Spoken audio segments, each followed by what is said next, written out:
is a better song than Hang On Sleepy, I hate to tell you.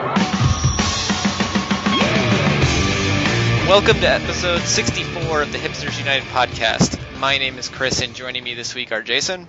Hello. Jill. Hi. And Andrew. Hello. Well, we've seen all the touring going on this week, and one side effect of the touring is that local publications from some of the stops in the tour print short interviews with Billy Corgan.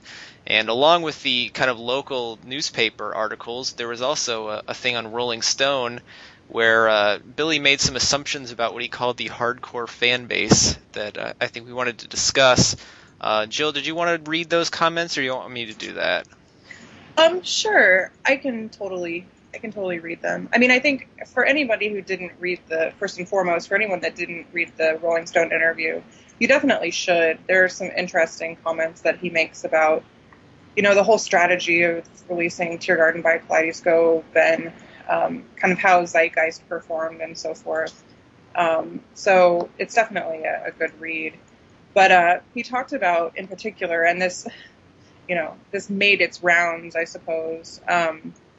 He talked about the fan base and what their expectations are of these shows. And I think, in some part, there is some truth to what he says, and in some part, I found it a little bit offensive. Partially, I think he's probably playing it for some sort of a laugh. But this is what he said. The question from Rolling Stone was, do you go online to see what fans are saying about the new tracks? And Billy responded, no, but I still get a vibe. If I read anything from, let's call it the hardcore fan base, they're stuck in 93. It's 17 years later, and I don't know what they expect to have happen. It's sort of beautiful because what they're saying is, you so touched me in that moment, I want more of that. But the thing that I find really insulting is there's a deeper message, which is, you'll never be better. To try to tell a man that he'll never improve beyond something he did when he was half-cocked on drugs or drama, that's just not right.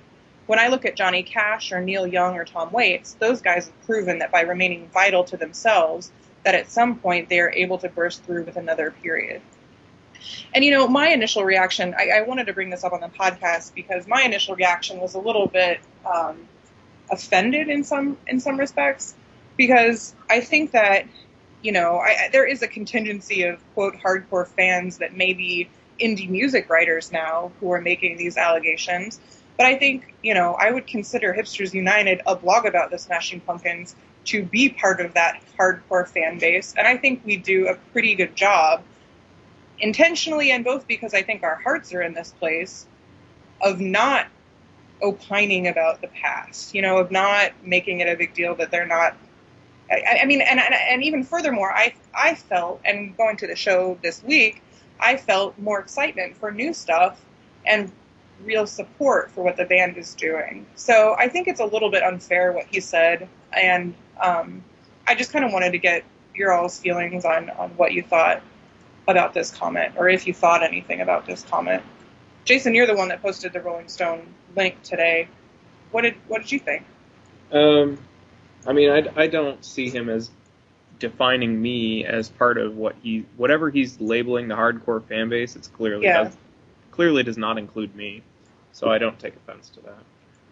There are many fans that I think pretty much that do and say pretty much what he's describing. So I think there are real people he's talking about, and whatever he wants to label them for he says, if I read anything from, let's call it the hardcore fan base. So it's like he was just coming up with some sort of label for some group in his mind. But I mean, what this type of attitude he went on to describe clearly, absolutely, definitely exists. I mean, there are people who, Siamese Dream was their everything when they were 15 years old, and they're still hanging around because they were so affected by it, like you said. And it really is hard to see what they're waiting for. There are tons of people. I absolutely think there's tons of people like that. Yeah. A lot of our readers are like that. And I think I'm not even saying it's a bad thing. I'm just saying, those people. I mean, I think that attitude is totally real. Yeah. I think he also goes on to justify it a little bit more in that article, talking about the people who are really focused on the original lineup of the band.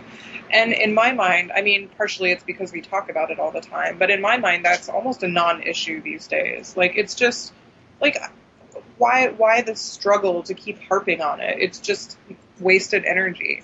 Either you accept the fact that the Smashing Pumpkins are whoever they say they are and get on with it, and either enjoy it or say no thanks. But I do think, and after seeing the show in Baltimore this week, that there is a contingency of those people still left that are still confused why it's 10 years later and there's no more James Eha. Like, it's a very weird duality, and I almost would argue that these types of people are not really the ones that are following the band anymore. It's been 10 years, people. Yeah, I think a lot. I know I tweeted when I was at the, now I can't remember if it was Baltimore or Richmond. A conversation behind me was like, what? Jimmy Chamberlain's not the drummer anymore? So, someone had obviously not been following the Pumpkins. That's kind of understandable. Recently, and saw either a friend said, hey, I'm going to the Pumpkins, you want to come? Or, you heard it on the radio or however he heard about it and decided to go to the Pumpkin show and was going in probably, I'm guessing he probably hadn't heard anything, gone to the SmashingPumpkins.com and learned or downloaded or listened to any of the new Teargarden songs. So, there's that contingent of people who show up at the shows who are going to be, who haven't really been paying attention and haven't just either don't know at all what's going on or just know that, well, Jimmy left and James left, or James went, Billy and James obviously had a falling out because he didn't come back when the band reformed. So there's lots of... What Andrew's not telling you is he turned around and said, oh, well, Jimmy is a destructive human being. And the guy said, oh, okay. That makes it all right then. I mean, my biggest issue is just the hardcore fan base label, like you were saying, Jason. I mean, I do know people that are like this. I know some of them personally that think that the band hasn't done anything worthwhile since Gish, or the band hasn't done anything worthwhile since Siamese Dream. But I wouldn't call them hardcore fans at all. They don't really pay attention to the band anymore. I think that Billy said stuff like this before. This isn't the first time that he's referred to the hardcore fans in some sort of negative way about, they focus too much on things that aren't important. They want him to play old songs. I don't know where he's getting it from. Like, it seems like if you look at the relationship he's had with the fans lately, like just in the past month, where he's actually gotten a chance to interact with fans, it's been at the soundchecks, and the one time when someone did yell something out, it was for Dross. That's not from 1993. I mean, it's an old song, but it's a song that was released in 2000 on an album that wasn't released through normal distribution channels. Yeah. And then besides that, he's been doing those the Ustream chats, a few of them, and I mean, there's messages flying by at 1,000,000 miles an hour, but I didn't really see many of them that said you haven't done anything worthwhile since Siamese Dream. I just think it's the wrong people that he's focusing on, but somehow in his mind he thinks that those are the hardcore fans that are the ones that... The reason why he's not, as big, and the Pumpkins aren't as big anymore, is because the hardcore fans are stuck in 93. I think it's because the casual fans are stuck in 93. Mm-hmm. But I think it's probably good that the band has gotten a chance to reconnect with the fan base to some extent on this small club tour, just because I think at least the press that I've read and the firsthand stuff that I've witnessed, I think defeats some of this. I mean, they've gotten good receptions overall at these shows. They've gotten fair to decent press about these shows. Billy's actually been, in the same room as these, quote, hardcore fans for the soundchecks. I think that there's a good faith effort to try and reach that fan base, but I was just rubbed a little bit the wrong way and kind of wanted to hear your guys' thoughts about that particular passage of that interview. So, thank you.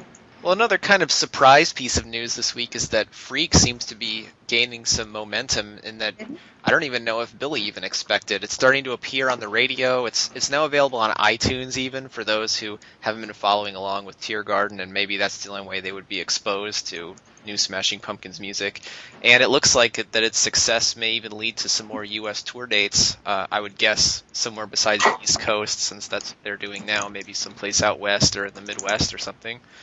Was this a surprise to you guys? I mean, it wasn't that big of a surprise to me, since it seemed like when that song first got played, even there were comments that, oh, this is clearly a single type song. And then Billy put all that effort and all that energy into promoting Widow Wake My Mind, and it seems like he didn't do that at all with Freak. What do you guys think? Well, I think that first of all, I think I don't listen to the radio a lot, but I think that markets that have generally been friendly to the Pumpkins have been really picking up the single. Like out in Los Angeles and Q101 in Chicago and some of the big metropolitan areas. I don't really have a great sense of how it's been performing across like the local news outlet or the local radio outlets. But I mean, I'm not very surprised by it, because I think what we were talking about last podcast is how radio friendly it seems.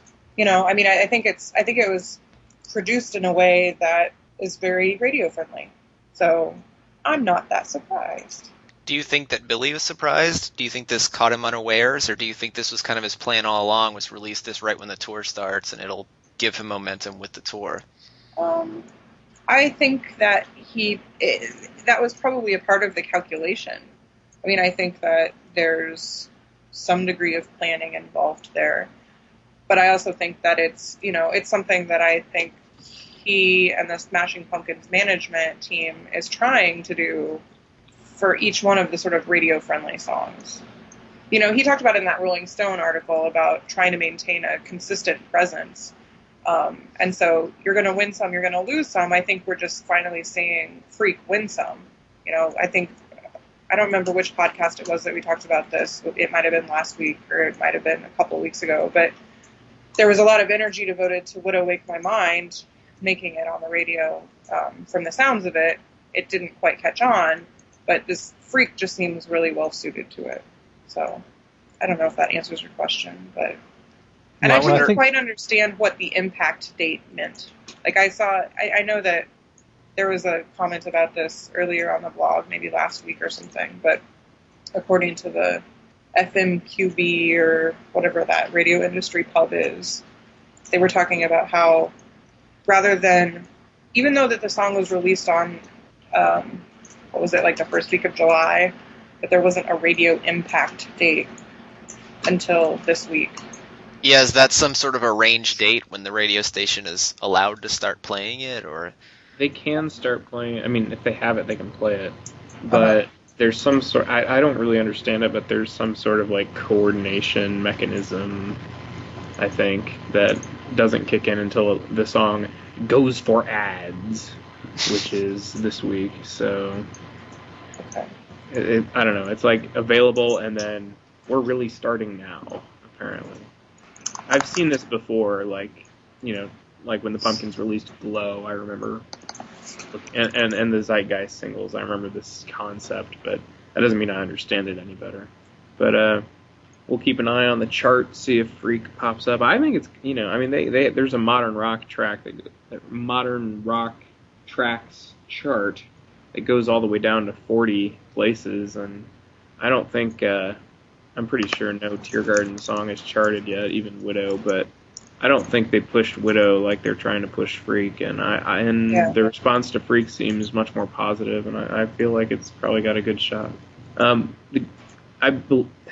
so when they sent Glow to radio, right? They used the same promotion company, the CO5 Music, that they're using for Freak, and I didn't see anything about them using that company for Widow. Mm-hmm. So that doesn't mean they didn't, but I didn't see it. So maybe if I went and looked, I would see it. But I don't think they did. But the point is, Glow got to number 12, Modern Rock. I don't remember that, but it's true. Unless it's not true, I'll check it right now. Dave the Farmer's Daughter, push it up there. Yeah, so It actually got to 11. My bad. So Glow got to 11th on the Modern Rock chart. So this company has had some success pushing a Smashing Pumpkins post-Zeitgeist single to radio. So I would bet they can do it again, because I think this song is probably even more potentially successful than Glow. Yeah, definitely. And it has a big story too. It's sort of timely with the oil spill and all It's that. a protest song, that's right. It's a protest, modern protest song. Yeah, I think. Well, I was thinking about the giant 44-song album you can download for free, but sure, oil spill too. Oh no, yeah. The birds. Okay. Well, and not enough is said about the dangers of milk in our modern rock tracks, so it's a great opportunity. Bring that up. Jill, did you have anything else to say about Freak?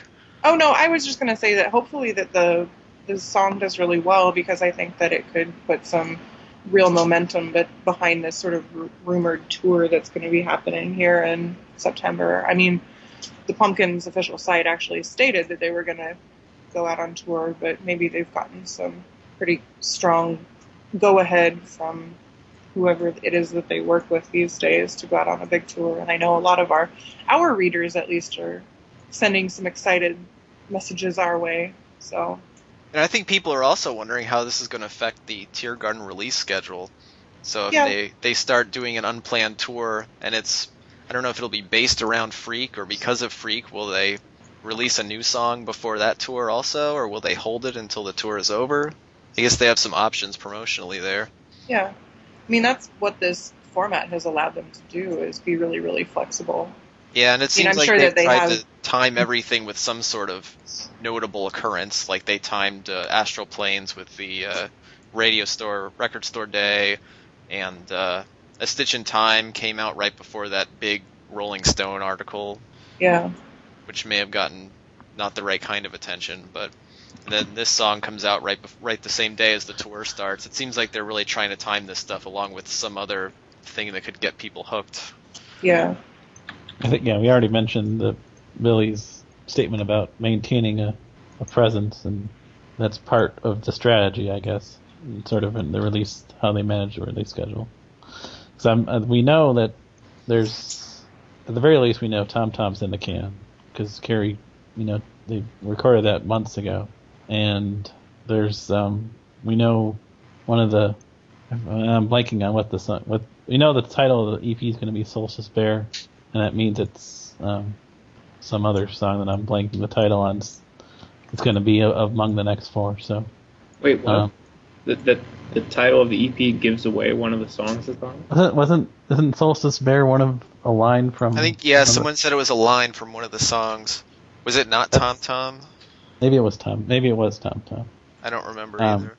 I'm blanking. Does the Morning Man walk out into the Solstice Bear? That might, okay. So no, I'm just making that up. I have no idea. Well, troublemaker. So there we go. But so Tom Tom, we know Tom Tom's in the pipeline at some point. So in the near future. Well, we're about in the middle of the tour here, and last week we spent a lot of time talking about the show that I went to in Columbus, but this past week the three of you got to take in at least one show. I guess why don't we go chronologically and start with Baltimore, which all three of you got to go to. But Jill, this was the only one that you got to attend, so why don't you guide us through the thoughts, smells, sights, sounds, whatever else. I mean, after my profuse gushing last week and got your hopes up a lot, was the show a letdown after that, or did it meet the expectations that I set for it? Well, so truthfully, I'm not sure that it actually did meet your expectations, Chris.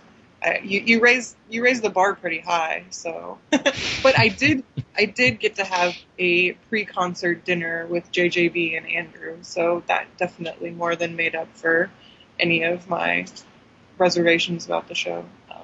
We had a lovely HU powwow.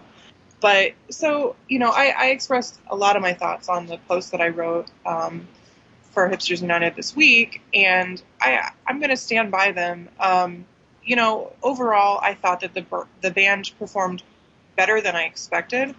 I think that what we're seeing really is the band rebuild itself. You know, you can't really run without walking first. So all these new guys have got to know all the hit songs backwards and forwards. So we have a really hit heavy set list. There's not a lot of room for, I mean, there's still room for improvisation, and I think that certain songs have been upgraded to be more jammy.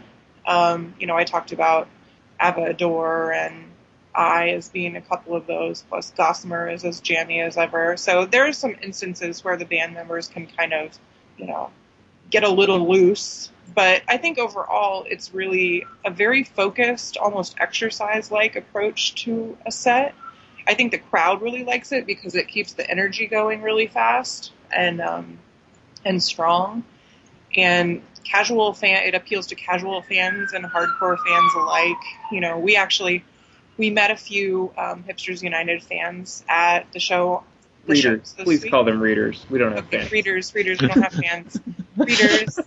I take it back. Sorry, I can't. Readers who acted like fans. How about that? We loved you guys. Anyway, we met some folks who, you know, even though the sort of casual fan is going to get really excited to hear Cherub Rock or Today or whatever else, like, you know, a lot of the Hipsters United readers that we met were really psyched to hear some of the old songs too that they've played lots of times before. So, you know, it seems like they're playing really well together. It seems like they're kind of stretching their legs. They're getting used to being on stage together. Mike Byrne totally blew my mind. Like, really, I had no idea. So any reservation that I had beforehand, Mike, you crushed it. You and your Karate Kid headgear. Awesome. Seriously, like I was really impressed by his performance. He brings such a different energy to the band, and I appreciate that. I think it's you know, as a lifelong Jimmy Chamberlain defender, I will continue carrying the torch for Jimmy Chamberlain. But you know what? Mike did a total bang-up job. I thought he was a real professional, and it was really fun to watch him. Yeah, in terms of the energy he brings, Mike Byrne is really having a good time, and nobody wants to kill his buzz, including Billy Corgan. So, yeah. He just seems so excited. It's awesome. Yeah. It really is. I felt also like Jeff is more at ease and relaxed on stage than I think I've ever seen him before. Except when water gets thrown toward the band. Yes, except when an audience member tries to stage a fight with them. But he just seems to be more and more comfortable every time I see him. And like I said in my post, I didn't get to watch Nicole a whole lot from my vantage point, but I really, you know, I really dig. She just seems to be a really precise bass player. I know that should be a gimme, but I think we've had various degrees of skill at the bass in this band, and she strikes me in my limited musicality as extremely competent. And I know that's a very terribly backhanded compliment, but I totally mean it. Jill, I'm going to tell Mark Tulin what you said about him. Oh, hey. I think mostly the sense that I get from her is that she comes from a pop background, like a pop. Her bass playing seems really poppy, like pop punky almost. And I think her sound combined with Mike's energy really, really gives a different feel to the band. I have seen before. She did used to play Light FM songs. Right. No, that's a joke. Her band was called Light FM. Yeah, no, I know. I gotcha. I just wasn't laughing at you. Oh. Sorry. Yeah. But yeah, I mean, I really enjoyed the time, and I thought it was a solid performance. It was not, you know, it didn't like blow my mind, but it was, you know, it takes a lot to do that. So I've seen the band a lot. You said Mike Byrne did blow your mind. Okay, overall, I'm saying Mike Byrne did blow my mind. Sorry, Mike, you weren't enough to compensate for the other band members. Yeah. Billy was a letdown. I mean, I think we're going to talk to them about the set list later, but there were certainly some standout points for me, so we'll get to that in a little bit, I guess. Sure, so that was the only show you got to take in. Andrew, unfortunately. Had to work. Andrew, you and Jason went to the show in Richmond, which was 2 nights later, the next night? It was the next night. The next night, immediately afterwards. So why don't you tell us about the Richmond show? Was the vibe different than Baltimore in any way? Was it pretty much the same? For me, and from where I was in the crowd, it was different. A slightly more mellow crowd. I think one thing that didn't happen at Richmond that happened at Baltimore was there was no mosh pit at any point. I don't think there was no moshing at any point in time. A couple of times during the Baltimore show, there was heavy duty, old fashioned moshing, and when someone got crowd surfed up to the stage. A crowd surfed? Yeah, there was a crowd surfer surfed. Yeah, someone tried that in Columbus. That got shut down pretty quick. But I think possibly the biggest difference, I don't know if it was the crowd, the makeup of the crowd or what, but the Richmond show took place in an old-fashioned opera house type venue. Baltimore show was a old warehouse / industrial building that they gutted and turned into a bar / music venue. And, corporate rock. Very little in terms of acoustical thought went into the design of Ram's Head Live, I don't think.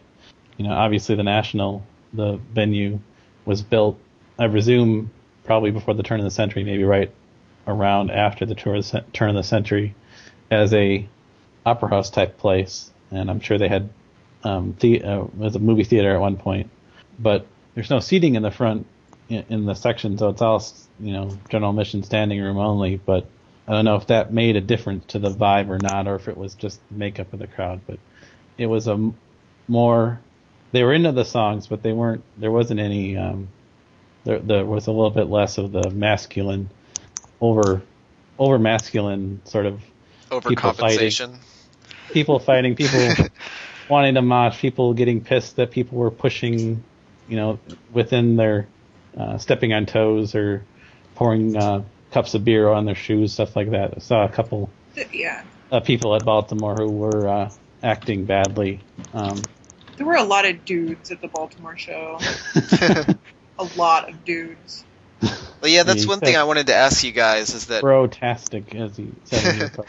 I mean, I talked about Columbus as having a pretty wide age range with a lot of younger kids, a lot more than I expected. Did you guys notice that at Baltimore and Richmond also, or was it the standard Pumpkins crowd from your perspective? It was, from what I saw, it was about the same age group each night.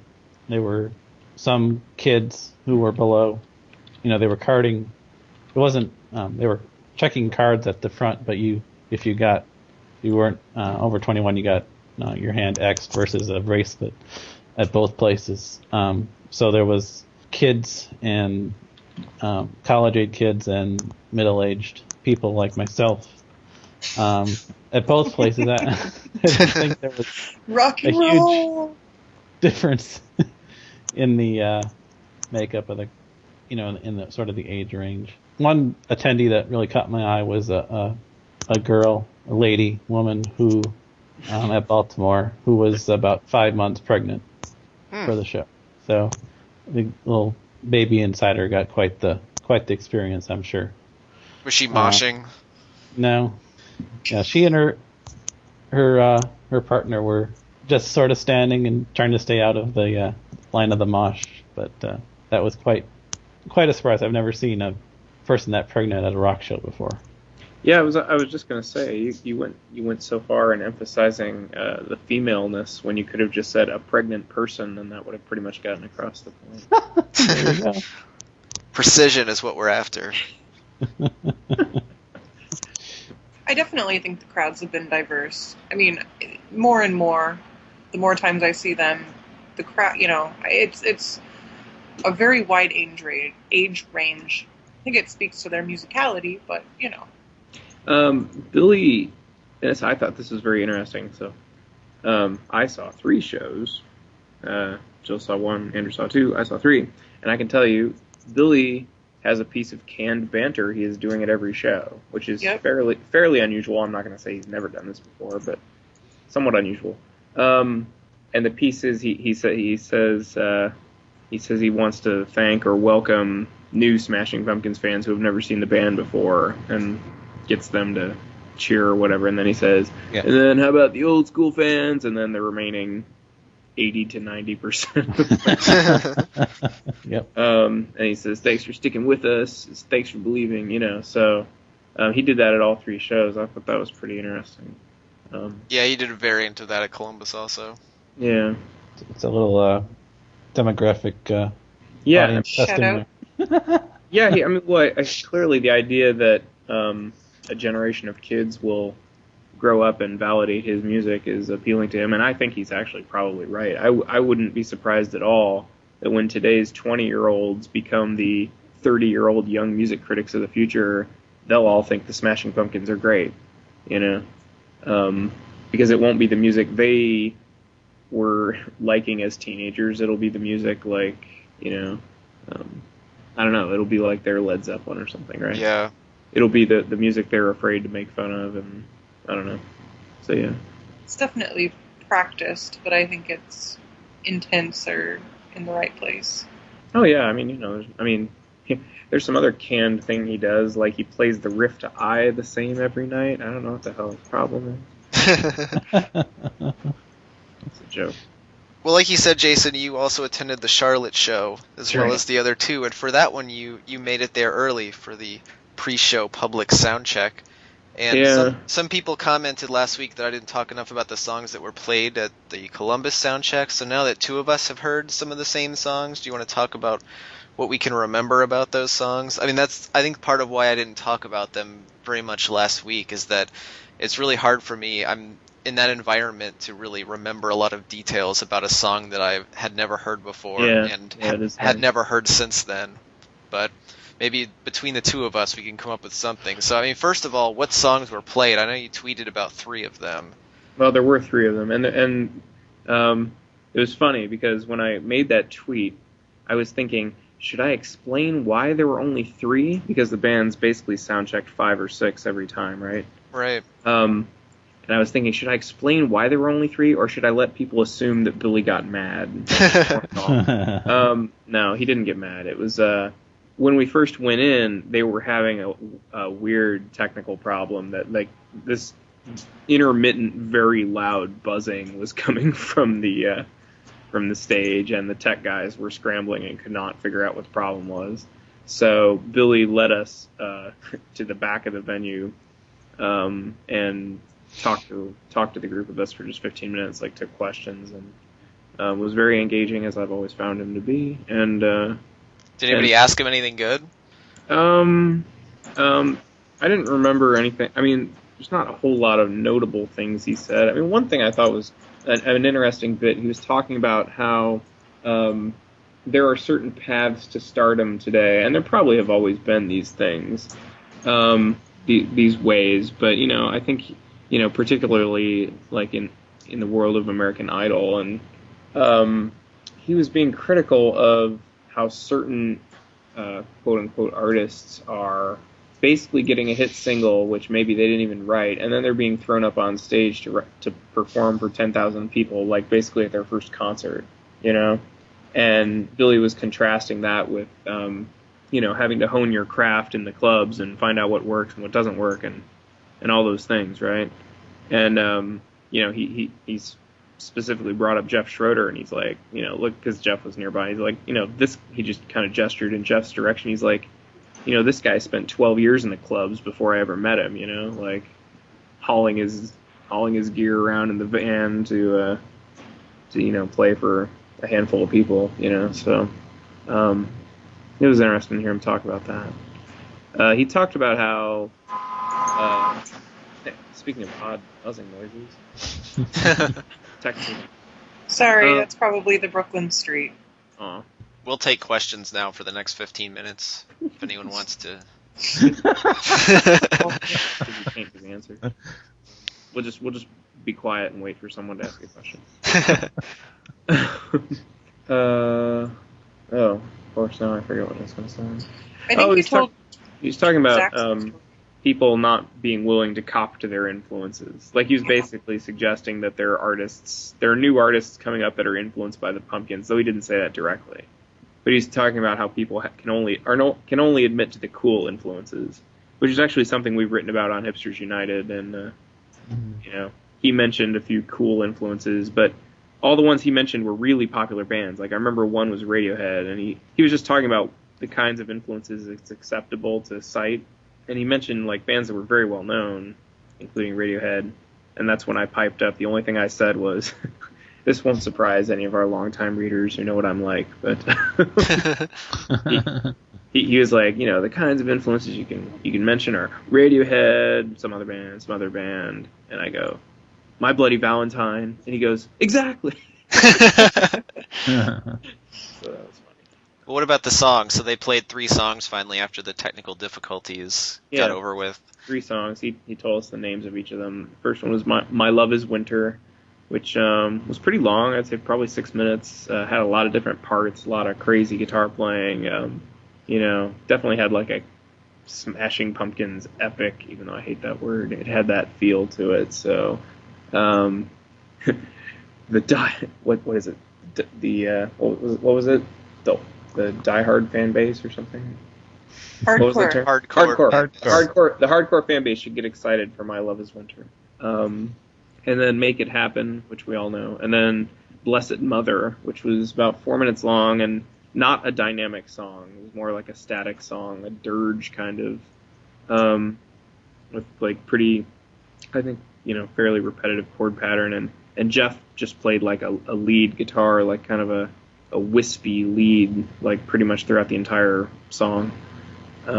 So I don't quite. I've been trying to think of a comparison point for that song. I haven't really come up with one, but yeah, I remember thinking it was very plodding. Like, yeah, definitely. It didn't really go anywhere. That was probably my least favorite of the ones they played in Columbus. Yeah, I mean, I think of it as more like an artsy type choice. You know what I mean? It's like whereas My Love is Winter is sort of like the Smashing Pumpkins being the Smashing Pumpkins. Blessed Mother is more like a conceptual exercise of a particular kind of song. You know what I mean? It's going to fit into the Tear Garden narrative somewhere. I don't know. Hey, there was a whiteboard. What else did they play in Columbus, Chris, that they didn't? Oh, they also played Zen Baby, which that's actually, I've been kind of surprised that, as far as I've heard, they haven't played that at any of the other sound checks. I think I read it was played one other time. Okay. I think I saw that, but because I was going to say, it seemed like that was the one that got the best reaction in Columbus, and Billy seemed to acknowledge that, so I don't know if he thought, oh, well, that one's clearly going to be good, we don't need to kind of test that one out anymore. And that was probably the fastest song that they played, which is also probably why it seemed like we liked that one the most, but it wasn't screamy like As Rome Burns, it was just kind of very chugging and fast, but it'll be interesting. Up-tempo rock song. Yeah, it'll be interesting to see if whether that makes an appearance at future sound checks, or if they start rotating in different songs now that he's kind of seen some of the crowd's reaction to the ones that he's been playing a lot. And the other song they played is Lonely is the Name. And honestly, so I have not seen any of the Lonely is the Name demo video that they did on Ustream. Mm-hmm. I actually don't like that kind of thing to be the first way I hear songs. But as a result, I also don't remember very much about it when they played it at the soundcheck. It just, I don't know. It was right after the difficulties where Billy couldn't find the lyrics that he was looking for, and I think it ended up that they skipped the song that they were going to play as a result. But yeah, after that they finally started playing Lonely is the Name, and I don't know, I didn't remember that much about it. Not to say there was a bad song or anything, it's just in that environment, it's so hard to really remember specifics, at least for me. It's kind of like I can remember the whole experience, but not specific things about each song. Yeah, I mean, like, I couldn't, if you started playing My Love is Winter for me right now, I probably couldn't recognize it, but, I tried to at least pay attention to, like, what kind of song it was, but that's about all I managed to do. Yeah, My Love is Winter, I thought I remember some of that it had some good lyrics, but what they were are lost to my memory. Right. Did anyone bust out the ukulele this week? Besides those jokes about it in Baltimore? That was hilarious. If no one knows, like during Baltimore, Billy started saying, like, he said, I don't know, I mean, he must have said something, and then he said, see, it doesn't take much to turn the cheers to booze. and then he said, well, maybe they're not booing, maybe they're just yelling uke. Chris, you should totally insert that little bit into the podcast. Oh my god, funny. That was one of the funniest things. Because it turned into macho jokes, size matters jokes, of course. Oh yeah, that was when they started teasing Hendrix and yeah, that was a brilliant part of the show. Yeah, that joke. Maybe they're yelling uke. Oh my god, that just cracked me up. So they didn't play the ukulele at all at the sound check? Oh no. It's a thing of the past, huh? I think. Yeah. So short shelf life. Do you think the whole experience at the Viper Room just kind of soured him on the whole idea? Like, do you think he was planning on doing ukulele stuff, and after that he's like, oh, it's not going to work? Quite possibly. Yeah. No, because then Jeff started to say, after Billy said the thing about, maybe they're yelling uke, Jeff started trying to get him to play the uke. And Billy's like, no, you think you want to hear the uke, but you don't know what you want. You don't. Once I figure it out, you're going to hate it. Or something like that. Yeah. Would have killed the buzz. How quickly they boo, Jeff. How quickly they boo. But maybe they're not booing, they're yelling uke. Uke.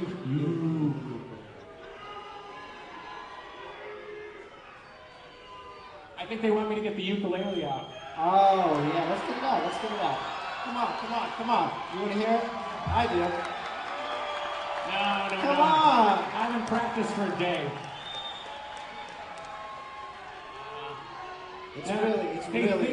They think they want the uke, but they don't really want the uke.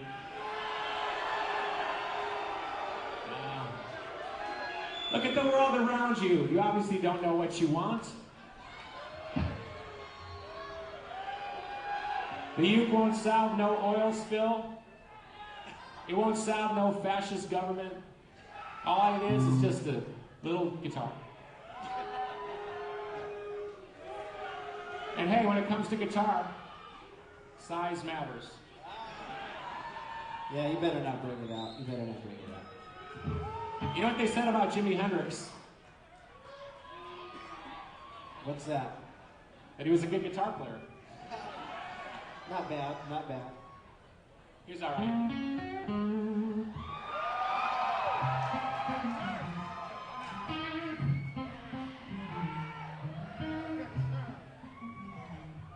Live at the Fillmore, Jeff. Fillmore East, I know.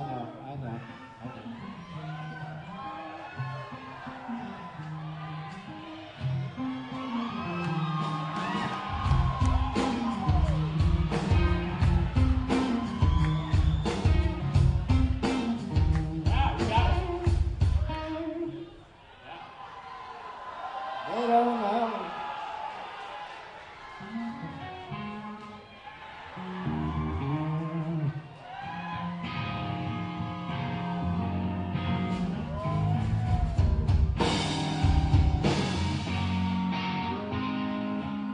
Can you play Little Wing?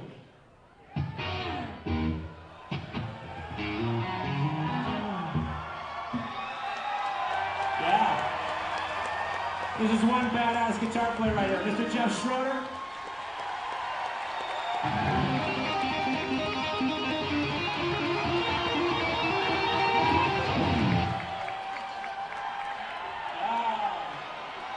But the nice thing in Charlotte, and I'm pretty sure they're doing this at pretty much every venue, is that not only did we get to see the sound check, they let us back out at the front of the line, so we were able to then we left the venue, then we run right back in to go to the front of the stage.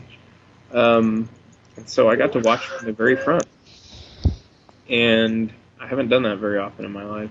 Well, the very front, never. I've never been right at the front like this. And I will tell you, there's a little trade-off about being right at the front because, I mean, the good thing is if you want to see Billy Corgan play guitar and you want to hear exactly what he's playing perfectly clearly, there's nothing better than being right at the front. But the entire mix of the band is subpar when you're at the very front, particularly with regard to the vocal. You don't hear the vocal nearly as well as if you were further back, because you basically don't get any sound from the stacks. They on the left and right, they're like shooting past you. You know, you're just not. Yeah, you're like almost just straight to the side of them. So you just really don't hear the singing very well. But the guitar, you can't hear it any better. So that's a real treat. Billy gets in your face in solos. I mean, it's pretty cool. So were you right in the middle? Watch the Karate Kid?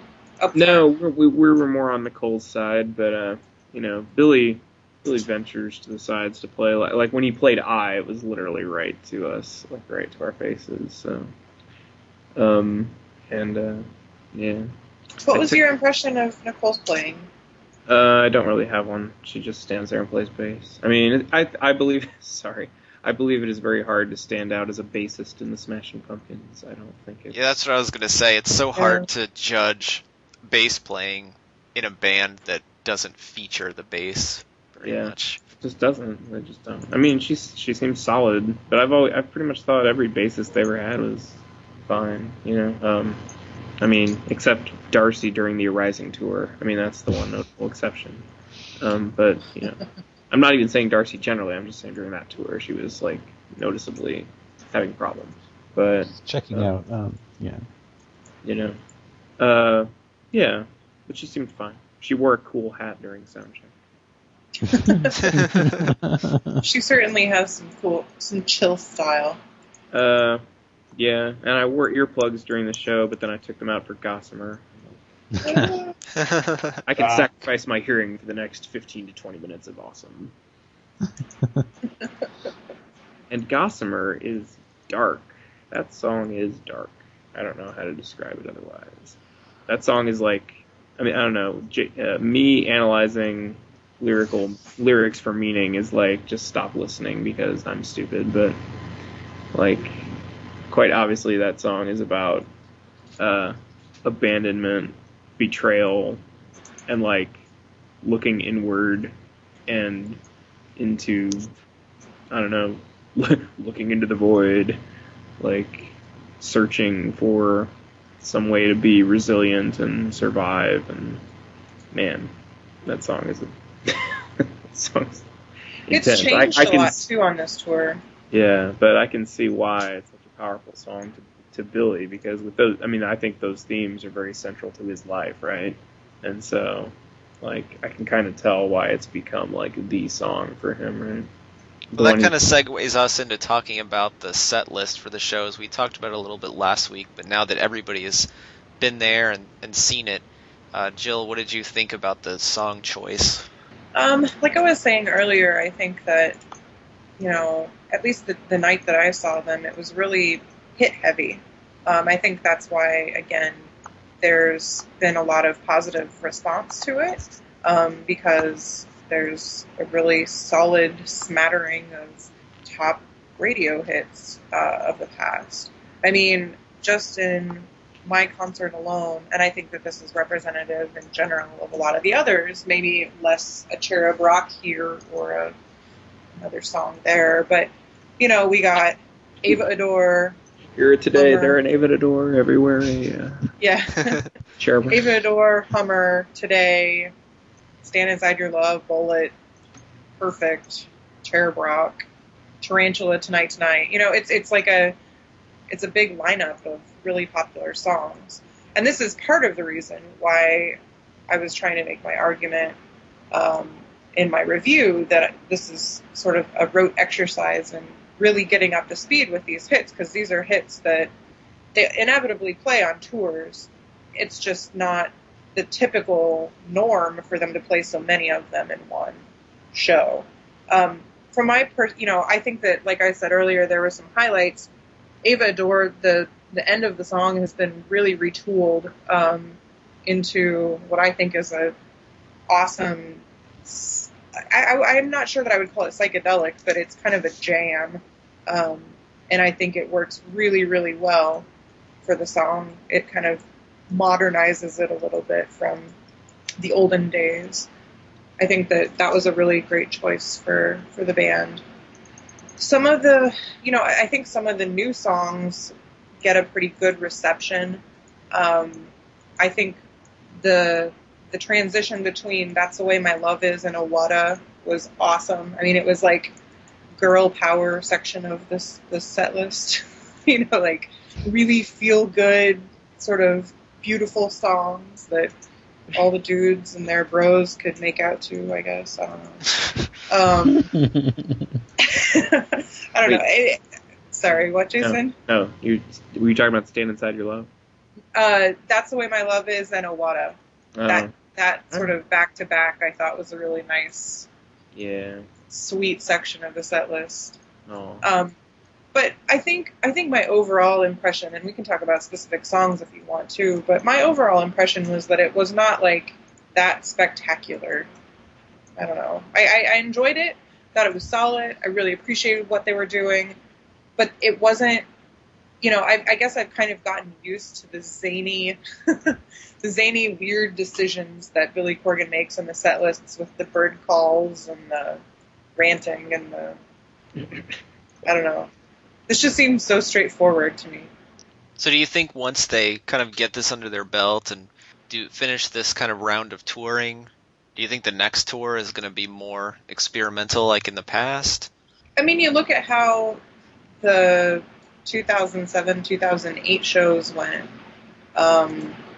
They started out pretty straightforward with the Zeitgeist songs and then transitioned into... I mean, it took them a while to transition into a more, I wouldn't necessarily call it freeform, but a more variant approach to set list writing. I don't know. The neat thing with Tiergarten, I mean, the way they're putting it out is, I mean, when I'm thinking about 2007 versus 2008, you start out playing the Zeitgeist songs, but by the end of 2008, those songs are another 12 or 18 months old. Right. And maybe not as interested in those, and you've got these new ideas, and you want to play these new songs. But with Tiergarten, you can just kind of play the earlier Tiergarten stuff less, and play the later Tiergarten stuff more. I mean, and what I mean by that is instead of replacing it with new songs you've written on the road that haven't been released, which is what he did in fall 2008, you can just play new songs that you did just release. So that could be healthy in a lot of ways. Yeah. Well, it seems like most of the shows have had pretty similar set lists, maybe some reordering here and there, but the Richmond show actually seems a lot different from the others in terms of the order.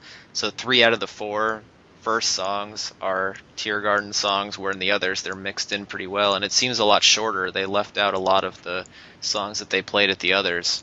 And Charlotte is almost identical to Richmond. I know the set list isn't online yet. It probably will be by the time people are listening to this podcast. But it's basically the same thing. It's shorter and it has basically the same order, starting out with The Song for a Son, then Today, and then Astral Planes, and going on from there.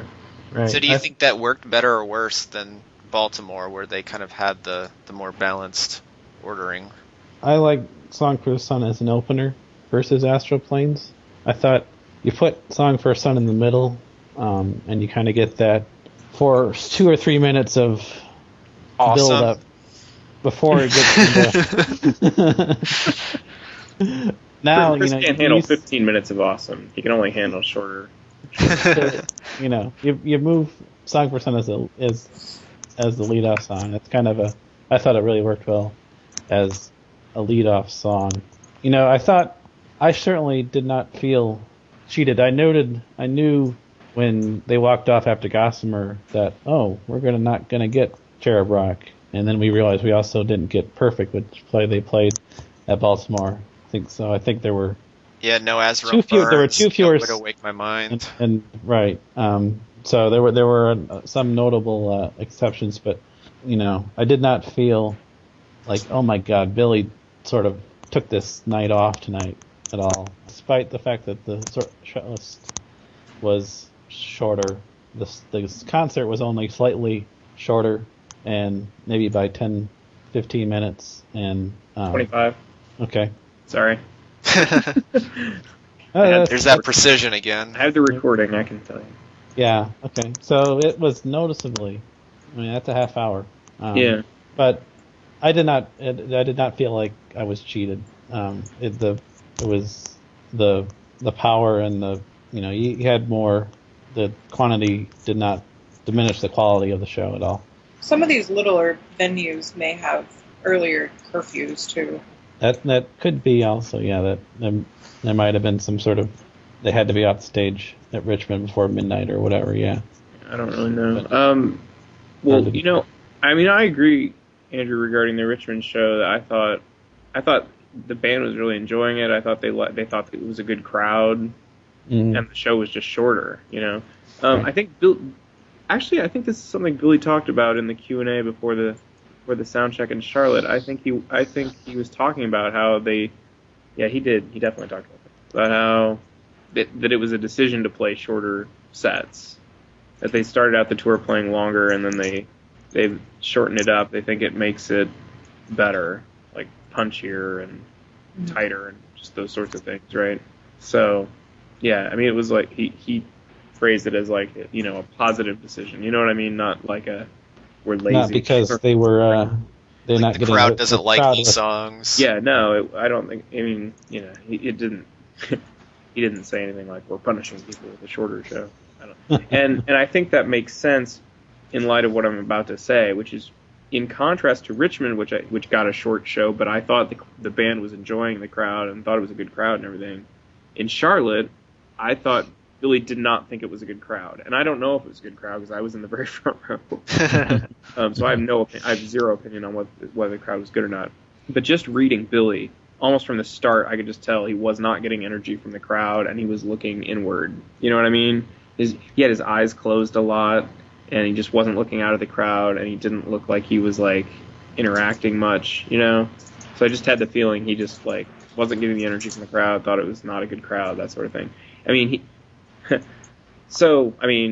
the show was short, so it's like both places the show was the same length, But if I can just say one more thing about that, though, it just goes to show you, like, this entire tour has the same mood, right? And yet, I thought he definitely, like, there's still variations in how well they're received, though. But it seems like when they're received poorly, he's just letting it roll right off his back during this tour, And when they're received well, he's like, yes, enthusiasm. And in the last tour, I felt it was like when they were received with enthusiasm, he would seek out the negative, And when the negative was there, he would kind of like play it up, Yeah. So, yeah. That is whatever it is. Can I tell you the one semi-dramatic crowd event? We've talked about some crowd events like throwing water and pregnant lady and. So in Charlotte, I think I might have seen somebody pee in Baltimore. Yeah. Into a bottle. So in Charlotte, the incident of note that I can tell you about is that a couple. This is secondhand information. I did not witness any of this firsthand. But what I was told after by somebody who I'd been talking to before the show and believed to be a fairly good judge of what's going on in the world. He was one of the last people that a particular couple reached in what was apparently like a violent march to the front of the concert venue. like, honey, we're getting to the front, and it was just, and apparently it was like, including biting and, whatever it took. Biting with a bee? Yeah, with a bee. Like, my friend was bitten by this, like, woman or whatever. Nice. Rabies shot? So their journey ended about 5 rows from the front when they couldn't make any more progress, and everyone around them called security to get them thrown out. And this happened. The denouement of this happened in the middle of the United States. So like everybody in the middle around the front is suddenly freaking out. Like, I don't know why they're freaking out at this point. I'm just turning around and looking, right? and everyone is freaking out, like gesturing to security, like, pointing at this guy. And finally, a couple security dudes came over the barrier and got this guy and carried him out of the venue. But so it turned out, it just so happened that as this was like really at its peak of like craziness, like the scene in front, they just happened to have reached the point in the United States where Billy was performing like unaccompanied, just him on his guitar doing like, weird solo or whale sounds or whatever. And so Billy is kind of looking out there like, what's going on, And I think he extended the part because, it was just uncertain. There was some weird security situation, So if the unaccompanied guitar part in the middle of the United States seems longer on the Charlotte tape, that's because Billy is extending it over as security concern. And eventually they went back into the song. Well, I think that's actually interesting that you bring up security, because I was surprised by all of the anti-media, photography, taping, video, whatever, signs and stories that I heard this week. I think they've changed their stance on a lot of this for this tour. Not really sure where it's come from, but...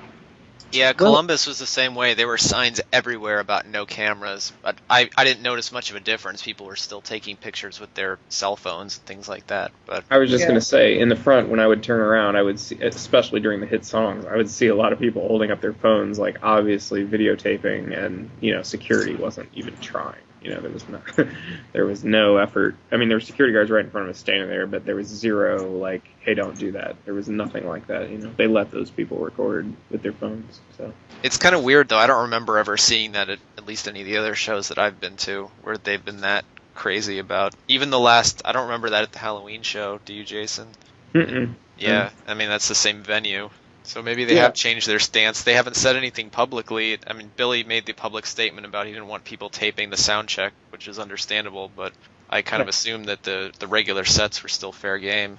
I see people trying to say that, like, these policies are coming from the venues themselves, and I just find that absurd. I mean, I think it's clearly coming from the band. Because it's the same at every venue. Every report from every show is like, the signs say no recording, And it's like, venues just aren't like that. It's like, no way. This is absolutely coming from the band. So, yeah, I don't know. Anything else before we wrap it up? Not for me. It was fun. It was a blast while it lasted. Yeah. I mean, like, now that we've stated a bunch of facts, can I give my evaluation that they were awesome? And really great. Really good stuff. Go see them. Smashing Pumpkins are one of the great bands of rock and roll. Do not miss them. It's absurd how much better than they are than the opening bands. Just reminds you that it's not some weird fluke that this band sold a lot of records or whatever. Anyway. I assume the Bad City guy took his shirt off again at your... No, he wasn't shirtless at our show. I mean, he behaved himself. So you didn't get a view of that from the front row. It's too bad. Oh, I yeah. I mean, I definitely got to take in Bad City.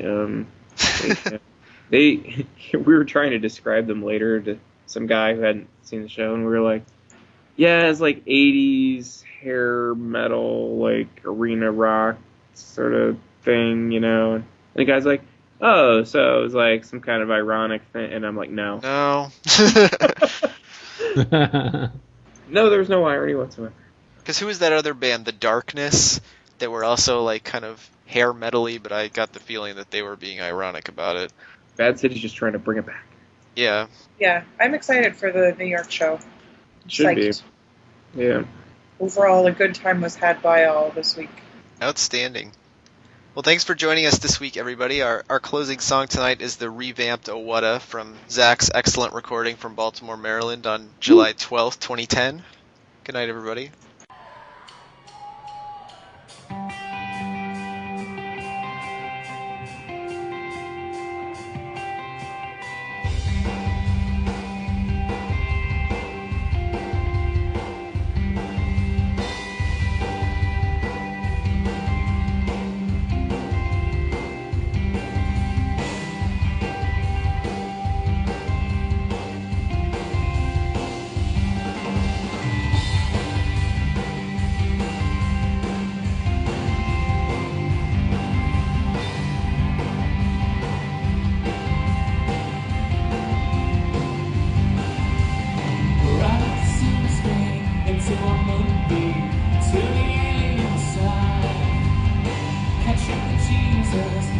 underneath us. Oh, what a beautiful night. Cool in your pocket, you can't unlock this night. Cool in your pocket, you can't unlock. You can't help but decide it's alright. Oh, what a beautiful sight you are to me. Oh, what a beautiful night. Cool in your pocket, that's what you're rocking, right? Cool in your pocket, pleasure of pocket. You can't stop this night. It's outside. Oh, what a beautiful night.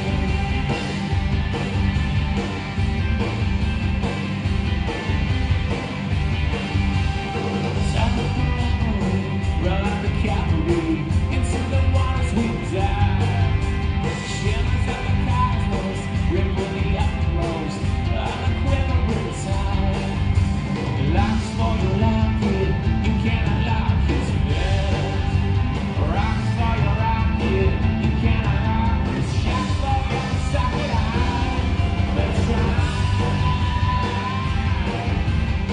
Oh, what a beautiful night. To me. Oh, what a beautiful night.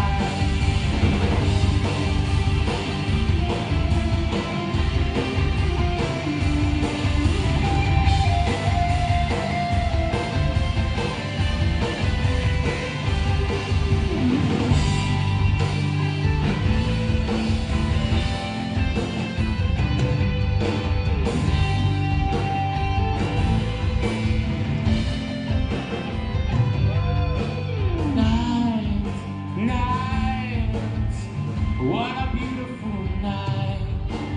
Night, what a beautiful night.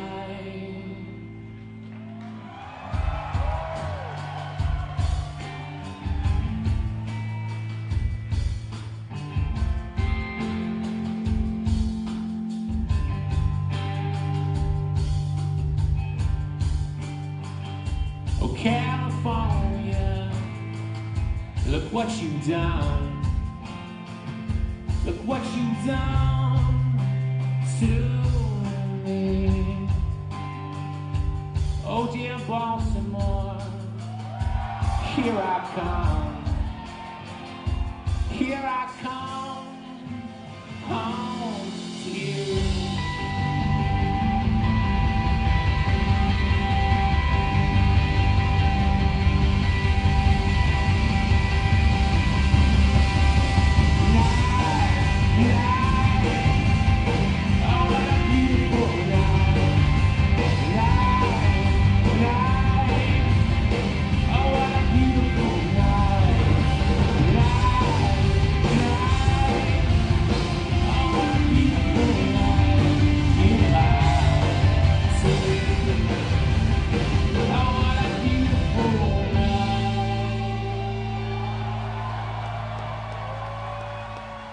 The Hipsters United podcast is not affiliated with or endorsed by the Smashing Pumpkins, Virgin Records, or Warner Brothers Reprise Records. All opinions offered by panelists or guests of the Hipsters United podcast are their own and do not represent the opinions of the Smashing Pumpkins. All audio during the show is licensed for non-profit use per the terms and conditions on the Live Music Archive at archive.org. Intro music is from the Machina 2 album released for free download on the internet by the Smashing Pumpkins in September of 2000.